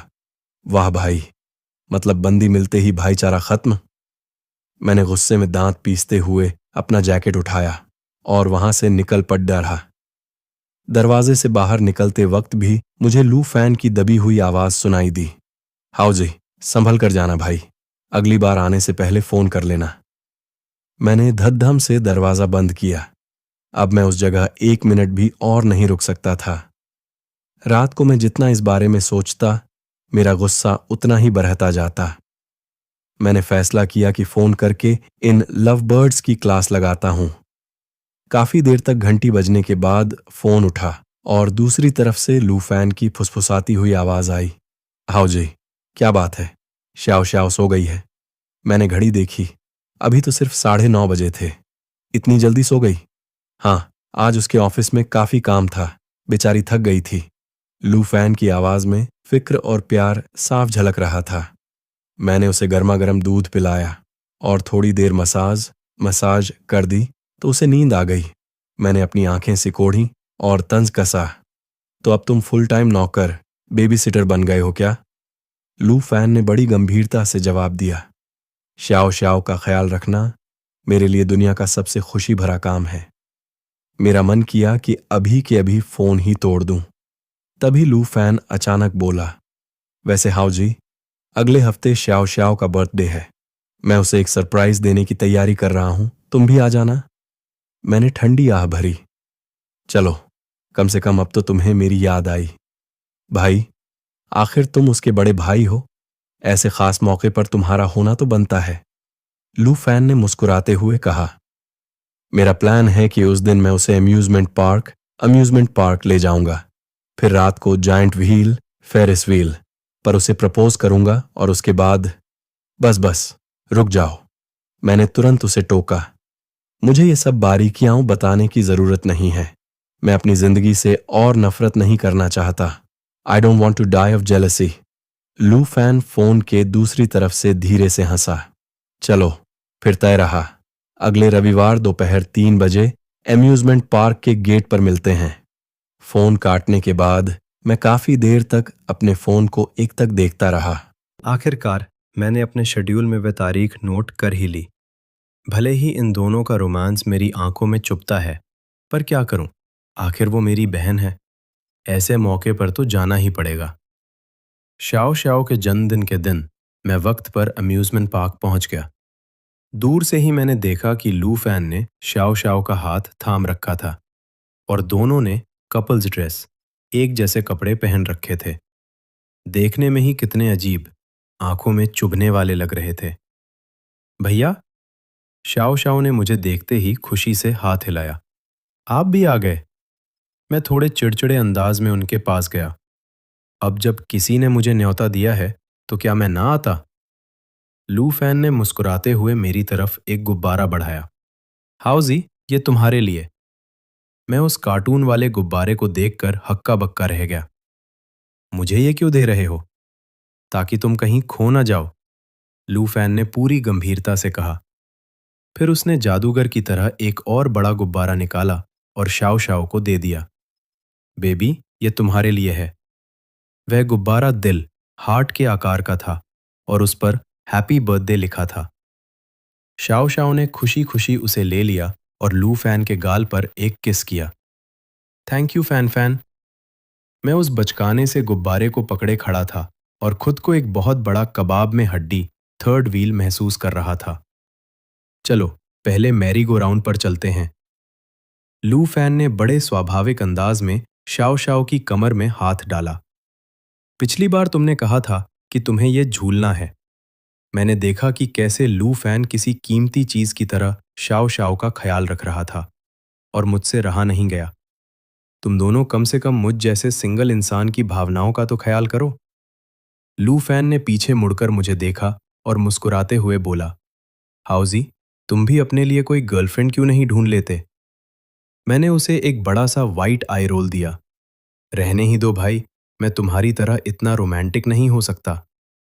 झूला झूलते वक्त लू फैन की जिद थी कि वह शाओ शाओ के साथ एक ही लकड़ी के घोड़े पर बैठेगा। उसने पीछे से उसे अपनी बाहों में घेरा हुआ था और अपनी ठुड्डी उसके कंधे पर टिका रखी थी। शाओ शाओ बहुत खुश थी और उसने पीछे मुड़कर लू फैन को चूम लिया। मैं पीछे वाले घोड़े पर बैठा हुआ खुद को बिल्कुल फालतू महसूस कर रहा था। झूले से उतरने के बाद शाओ शाओ ने कहा कि उसे आइसक्रीम खानी है। लू फैन तुरंत बोला, तुम यहीं रुको, मैं लेकर आता हूं। मैंने भी झट से कह दिया, मेरे लिए भी एक ले आना। लू फैन ने सिर हिलाया और कहा, ठीक है, तुम शाओ शाओ का ध्यान रखना, उसे कहीं अकेले मत जाने देना। आइसक्रीम खत्म होने के बाद लू फैन ने बड़े स्वाभाविक अंदाज में वेट वाइप्स निकाले और शाओ शाओ के हाथ और मुंह पोंछने लगा। उसके हाथ इतने कोमल थे जैसे वह किसी बहुत ही नाजुक या कांच की चीज को छू रहा हो। मुझसे अब और देखा नहीं गया। अरे भाई, वह कोई 3 साल की बच्ची नहीं है, क्या वह खुद नहीं पोंछ सकती? शाओ शाओ ने मुझे चिढ़ाते हुए अपनी जीभ दिखाई। मेरी मर्जी, मुझे फैन फैन से ही पहुंचवाना पसंद है। लू फैन ने भी हंसते हुए उसकी हाँ में हाँ मिलाई। और मुझे भी शाओ शाओ की मदद करना पसंद है। लो, कर लो बात। मेरी ही जुबान ज्यादा चल रही थी। इसके बाद हम जिस भी राइड पर गए, लू फैन पूरे समय शाओ शाओ की ढाल बना रहा। रोलर कोस्टर पर उसने उसका हाथ मजबूती से थाम रखा था। बम्पर कार खेलते वक्त उसने उसे अपनी बाहों में सुरक्षित रखा और यहां तक कि शूटिंग गेम में गुब्बारे फोड़ते वक्त भी वह उसे हाथ पकड़कर सिखा रहा था। सबसे ज्यादा हद तो हॉन्टेड हाउस में हुई, जहां शाओ शाओ डर के मारे बार बार लू फैन की बाहों में दुबक रही थी और लू फैन इस मौके का पूरा फायदा उठाकर उसे कसकर थामे हुए था। डरो मत, डरो मत, मैं हूं ना। लू फैन उसे बड़े प्यार से दिलासा दे रहा था, पर उसके चेहरे की मुस्कुराहट साफ बता रही थी कि उसे बड़ा मजा आ रहा है। मैं उनके पीछे पीछे चल रहा था और खुद को किसी स्टॉकर जैसा महसूस कर रहा था। भूतिया घर से बाहर निकलने के बाद भी शाओ शाओ डरी हुई थी और लू फैन से चिपकी हुई थी। लू फैन ने इसी मौके पर प्रस्ताव रखा, क्यों ना हम जाइंट व्हील पर चले। कि लू फैन मेरी बहन का वाकई बहुत ख्याल रखता है। बचपन से लेकर आज तक मैंने श्याओ श्याओ को इतना खुश कभी नहीं देखा। शायद ये सब इतना बुरा भी नहीं है। जाइंट व्हील धीरे धीरे ऊपर उठने लगा और मैं तुरंत अपनी तय की हुई जगह की ओर भागा। जैसे ही उनका कैबिन सबसे ऊंचाई पर पहुंचा, मैंने आतिशबाजी शुरू कर दी। धड़ाम! रात के अंधेरे आसमान में शानदार पटाखे फूटने लगे और उनमें से चमकते हुए शब्दों में लिखा था, श्याओ श्याओ, जन्मदिन मुबारक हो। मैंने दूर से देखा कि श्याओ श्याओ ने हैरानी और खुशी के मारे अपने मुंह पर हाथ रख लिया था। तभी लू फैन अपने एक घुटने पर बैठा और उसने एक छोटा सा डिब्बा निकाला।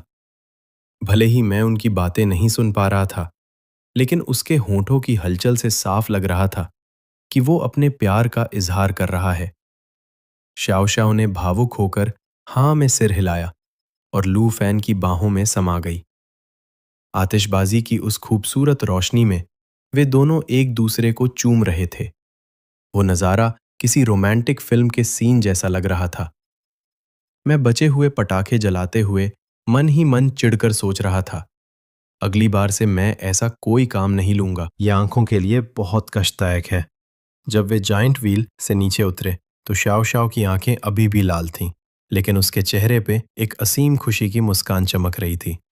लू फैन उसकी कमर में हाथ डाले हुए ऐसा लग रहा था मानो उसने पूरी दुनिया जीत ली हो। भैया! श्याओ श्याओ ने दौड़ के मुझे गले लगा लिया। थैंक यू, आतिशबाजी बहुत ही खूबसूरत थी, मैंने उसके बाल बिखेरते हुए कहा। जन्मदिन मुबारक हो पागल लड़की। लू फैन मेरे पास आया और बड़ी संजीदगी से बोला, हाउजी, शुक्रिया यार, मैं वादा करता हूं कि श्याओ श्याओ को हमेशा खुश रखूंगा। उसके चेहरे पे वो गंभीरता देख के मैं थोड़ा भावुक हो गया। बेटा, अगर तूने मेरी बहन को कभी दुख पहुंचाया तो मैं तुझे छोड़ूंगा नहीं। मैंने मजाक में उसके कंधे पे एक मुक्का मारा, पर इस बार उसमें जोर नहीं था। लू फैन हंसते हुए मेरे गले लग गया और बोला, बेफिक्र रहो साले साहब। शाओ शाओ ने हम दोनों के हाथों को थाम लिया। वो बहुत खिलखिलाकर हंस रही थी। मेरे जीवन के दो सबसे प्यारे मर्द मेरे साथ हैं, ये कितना अच्छा एहसास है। उस पल मुझे अचानक महसूस हुआ कि कभी कभी कबाब में हड्डी बनना और इनका रोमांस सहना भी बुरा नहीं है। कम से कम मेरी बहन वाकई बहुत खुश है। रात को घर लौटते समय शाओ शाओ थक कर सो चुकी थी। लू फैन ने उसे गोद में उठाकर कार में बिठाया, सीट बेल्ट लगाई और बड़े ध्यान से उसके सिर के नीचे एक तकिया भी लगाया। उसके इन कामों को देखते हुए मैंने खुद को पूछने से नहीं रोक पाया, क्या तुम हमेशा उसका इसी तरह ख्याल रखोगे? लू फैन ने पीछे मुड़कर मेरी तरफ देखा। उसकी आंखों में एक अलग ही गहराई थी। हाउजी, शाओ शाओ मेरे लिए मेरी जान से भी बढ़कर है। मैं पूरी जिंदगी उसे इसी तरह प्यार करूंगा। मैंने बस अपना सिर हिलाया और आगे कुछ नहीं कहा, लेकिन मन ही मन मैं बहुत खुश था। मेरी बहन को इतना चाहने वाला कोई मिल गया है तो मुझे अब चैन की सांस लेनी चाहिए। पर अगले ही दिन मैंने तय किया कि मैं इन दोनों से अपना बदला जरूर लूंगा, जो हर दिन मेरे सामने अपने प्यार का प्रदर्शन करते रहते हैं। मैंने सुबह जल्दी उठकर नाश्ते के 2 पैकेट खरीदे और सीधा उनके घर पहुंच गया। काफी देर तक दरवाजा खटखटाने के बाद लू फैन ने दरवाजा खोला। उसकी आंखें नींद से भरी हुई थीं। उसने पूछा, हाउजी, इतनी सुबह यहाँ क्या कर रहे हो? मैं जबरदस्ती अंदर घुस गया और हाथ में पकड़ा नाश्ता हवा में लहराते हुए बोला, तुम दोनों के लिए ढेर सारा प्यार और नाश्ता लाया हूं। लू फैन ने हार मानकर मुझे अंदर आने दिया। शाओ शाओ अभी सो रही है, थोड़ा धीरे बोलो। मैंने जानबूझकर जोर से चिल्लाते हुए कहा, अरे अब तक सो रही है? सूरज सिर पर आ गया है और ये महारानी अब भी बिस्तर पर है। बेडरूम के अंदर से शाओ शाओ की नींद में डूबी हुई आवाज आई, फैन फैन, कौन है बाहर? लू फैन तुरंत अंदर भागा। कोई नहीं बेबी, तुम सो जाओ, कुछ नहीं हुआ। मैं बाहर जानबूझकर प्लास्टिक की थैलियों को जोर जोर से खड़काने लगा। किसी का भाई नाश्ता लेकर आया है। लू फैन बेडरूम से बाहर निकला। उसके चेहरे पर बेबसी साफ झलक रही थी। हाउजी, तुम ये सब जानबूझकर कर रहे हो ना? मैंने गर्व से अपनी ठुड्डी ऊपर उठाई और कहा, तुम दोनों जो हर दिन मुझे अपने प्यार से टॉर्चर करते हो, ये उसका छोटा सा बदला है। ये मेरा बदला है। लू फैन ने मुस्कुराते हुए अपना सिर हिलाया और फ्रेश होने के लिए बाथरूम चला गया। मुझे मौका मिल गया और मैं दबे पांव बेडरूम में घुस गया। मैंने देखा कि शाओ शाओ कंबल में लिपटी बड़े मजे से सो रही थी। उठ जाओ, ओ आलसी सुअर, मैंने जानबूझकर जोर से चिल्लाकर कहा। शाओ शाओ ने अपनी आंखें मली और अधखुली नजरों से मुझे देखते हुए पूछा, भैया, आप इतनी सुबह यहां क्या कर रहे हैं? तभी लू फैन मुंह में टूथब्रश लिए अंदर भागा और झाग भरे मुंह से बोला, हाउजी, उसे परेशान मत कर, वो कल बहुत थक गई थी। मैंने चुटकी लेते हुए कहा, वाह, अभी से अपनी बीवी की तरफदारी शुरू हो गई। शाओ शाओ की नींद अब थोड़ी खुली। वो अपनी आंखें मलते हुए बिस्तर पर उठ बैठी। फैन फैन, मुझे प्यास लगी है। लू फैन ने तुरंत अपना ब्रश रखा और पानी लेने दौड़ा। उसने पहले पानी का तापमान चेक किया और फिर उसे ग्लास थमाया। मैंने पास खड़े होकर जलन भरे अंदाज में कहा, लू फैन खुद बर्तन धोने चला गया। तो मैंने शाओ शाओ के पास जाकर दबी आवाज में पूछा, क्या वो वाकई तुम्हारा ख्याल रखता है? कभी तुम्हें परेशान तो नहीं करता? शाओ शाओ ने बहुत ही प्यारी मुस्कान दी। भैया, फैन फैन मेरा बहुत ख्याल रखता है। वो रोज सुबह मेरे लिए नाश्ता बनाता है, मुझे ऑफिस छोड़ने और लेने आता है।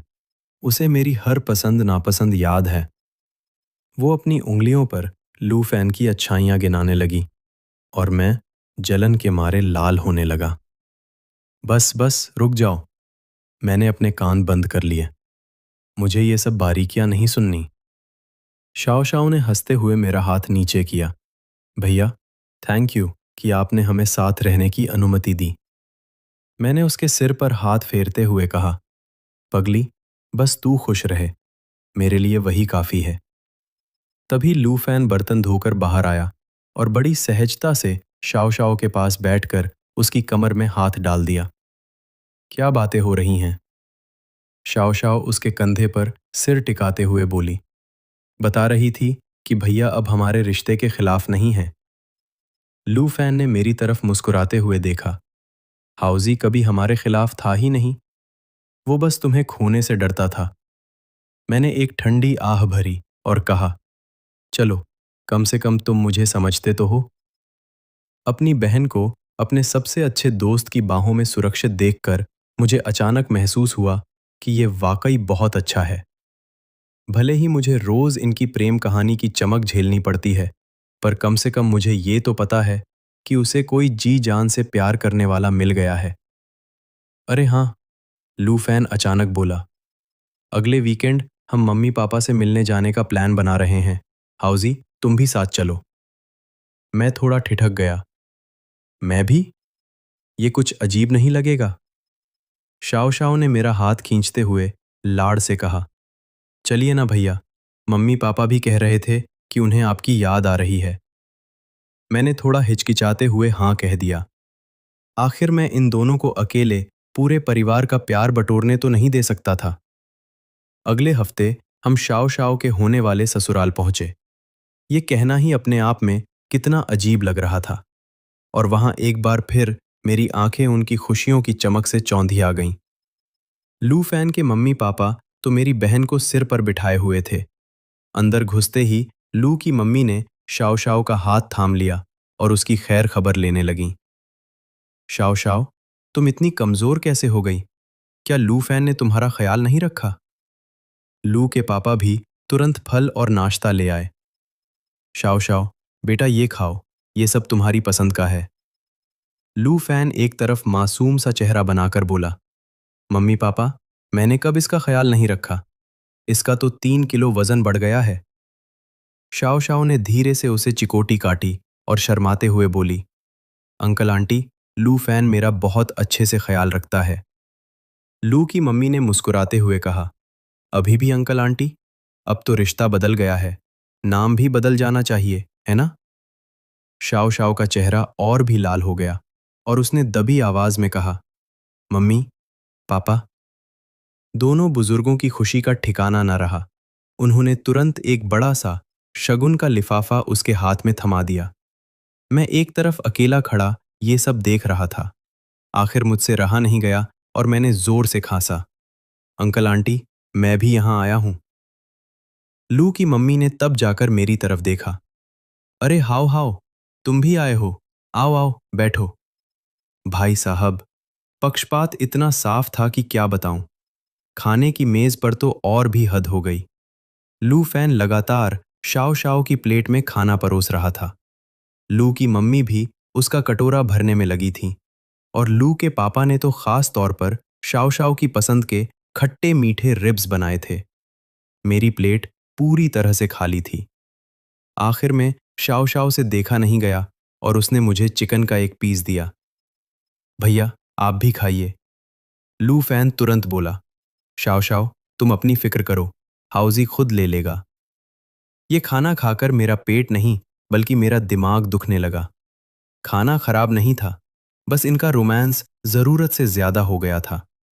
खाना खाने के बाद लू की मम्मी ने एक पुराना फोटो एल्बम निकाला और लू फैन के बचपन के शर्मनाक किस्से सुनाने लगी। शाओ शाओ देखो, ये लू फैन है। जब वो 3 साल का था, मिट्टी में खेल रहा है। शाओ शाओ ये देखकर ठहाके मारकर हंसने लगी और लू फैन शर्म के मारे अपना सिर खुजलाने लगा। मैं भी उनके पास देखने पहुंच गया। आखिरकार मुझे थोड़ा सुकून मिला। ये वाली फोटो तो और भी मजेदार है, मैंने एक फोटो की तरफ इशारा करते हुए कहा। जब ये 7 साल का था, इसने बिस्तर गीला कर दिया था और रोते हुए हमारे घर आ गया था ताकि शाओ शाओ के पास सो सके। लू फैन का चेहरा एकदम टमाटर जैसा लाल हो गया। हाउजी, हमने तय किया था ना कि हम इस बारे में कभी बात नहीं करेंगे। शाओ शाओ अब और भी जोर से हंस रही थी। ओह, तो तुम्हारा ऐसा काला इतिहास भी रहा है। लू की मम्मी भी हंसते हुए बोली, हाँ, उस समय लू फैन शाओ शाओ को बहुत पसंद करता था। हर दिन कहता था कि वो उसे अपनी दुल्हन बनाएगा। लू फैन ने शर्माते हुए शाओ शाओ को गले लगा लिया। अब मेरा वो सपना सच हो गया है। मैंने उन दोनों को एक दूसरे की आंखों में प्यार से देखते हुए देखा तो मुझे अचानक बचपन की बातें याद आ गईं। उस समय भी लू फैन शाओ शाओ को लेकर बहुत प्रोटेक्टिव था। अगर कोई उसे परेशान करता तो लू फैन सबसे पहले आगे आता था और शाओ शाओ भी हमेशा फैन फैन भैया कहकर उसके पीछे पीछे दौड़ती रहती थी। शायद इस सब के संकेत बहुत पहले से ही मिल रहे थे, बस मैं ही थोड़ा सुस्त था जो इसे समझ नहीं पाया। क्या सोच रहे हो? लू फैन ने मुझे हल्का सा धक्का देते हुए पूछा। मैं अपनी यादों से बाहर आया और उनके मजबूती से थामे हुए हाथों को देखकर मुस्कुरा दिया। कुछ नहीं, बस यही कि तुम दोनों की जोड़ी वाकई बहुत अच्छी है। लू फैन ने अपनी भौहें सिकाड़ी। चलो, आखिरकार तुमने मान ही लिया। मैंने ठंडी आह भरी। हाँ, मजबूरी में मानना पड़ रहा है। शाओ शाओ ने खुशी से मुझे गले लगा लिया। भैया, आप दुनिया के सबसे अच्छे भाई हैं। अपनी बहन की उस खिली हुई मुस्कान को देखकर मुझे अचानक लगा कि हर दिन इनका रोमांस झेलना भी कोई बड़ी बात नहीं है। जब तक वो खुश है, मुझे और कुछ नहीं चाहिए। लू फैन के घर से निकलने के बाद शाओ शाओ ने कहा कि वो खाना पचाने के लिए थोड़ा टहलना चाहती है। लू फैन ने स्वाभाविक रूप से उसका हाथ थाम लिया और दोनों धीरे धीरे आगे बढ़ने लगे। मैं उनके पीछे पीछे चल रहा था और खुद को किसी बॉडीगार्ड जैसा महसूस कर रहा था। चलते चलते अचानक शाओ शाओ बोली कि उसके पैरों में दर्द हो रहा है। लू फैन तुरंत नीचे झुक गया।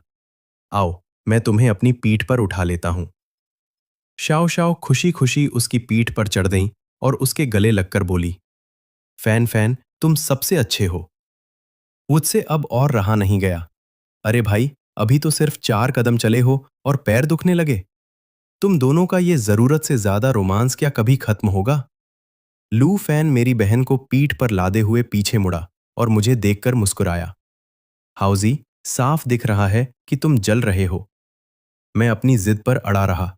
मैं भला क्यों जलूंगा?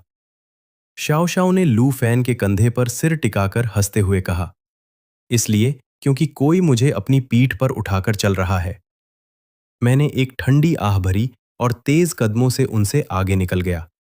मुझे इस सब की कोई जरूरत नहीं है। अभी मैं ज्यादा दूर नहीं गया था कि मुझे शाओ शाओ की आवाज सुनाई दी। फैन फैन, मुझे लगता है भैया गुस्सा हो गए हैं। लू फैन ने हंसते हुए जवाब दिया, कोई बात नहीं, वो बस ऊपर से सख्त दिखता है, पर दिल का बहुत साफ और नरम है। मेरे कदम एक पल के लिए ठिठक गए और मेरे दिल में एक सुकून भरा एहसास हुआ। चलो, कम से कम ये कमीना मुझे अच्छे से समझता तो है। सोसाइटी के गेट पर पहुंचकर लू फैन ने मेरी बहन को धीरे से नीचे उतारा, पर फिर भी उसकी कमर में हाथ डाले रखा। हाउजी, उसने अचानक मुझे आवाज दी। शुक्रिया यार। मैं उलझन में पड़ गया। शुक्रिया? किस लिए? शुक्रिया शाओ शाओ का अब तक इतना अच्छा ख्याल रखने के लिए। लू फैन ने शाओ शाओ की तरफ बड़े ही कोमल अंदाज में देखा और कहा, शुक्रिया कि तुमने इसे मेरे भरोसे छोड़ दिया। मैं एक पल के लिए सुन्न रह गया और मेरी आंखें अचानक भर आईं। मैंने अपना चेहरा दूसरी तरफ घुमाया और कहा, इतना रोमांटिक होने की जरूरत नहीं है। जल्दी से मेरी बहन को घर ले जाओ, वो थक गई होगी। लू फैन मुस्कुराया और शाओ शाओ का हाथ थाम कर बोला, चलो चलें बेबी। उनकी पीठ को दूर जाते हुए देखकर मुझे अचानक लगा कि शायद यही सबसे बेहतरीन अंत है। मेरा सबसे अच्छा दोस्त और मेरी सबसे प्यारी बहन, वे दोनों खुशी खुशी एक साथ हैं। भले ही मुझे रोज उनकी प्रेम कहानी की चमक झेलनी पड़े, पर मुझे अब ये मंजूर है।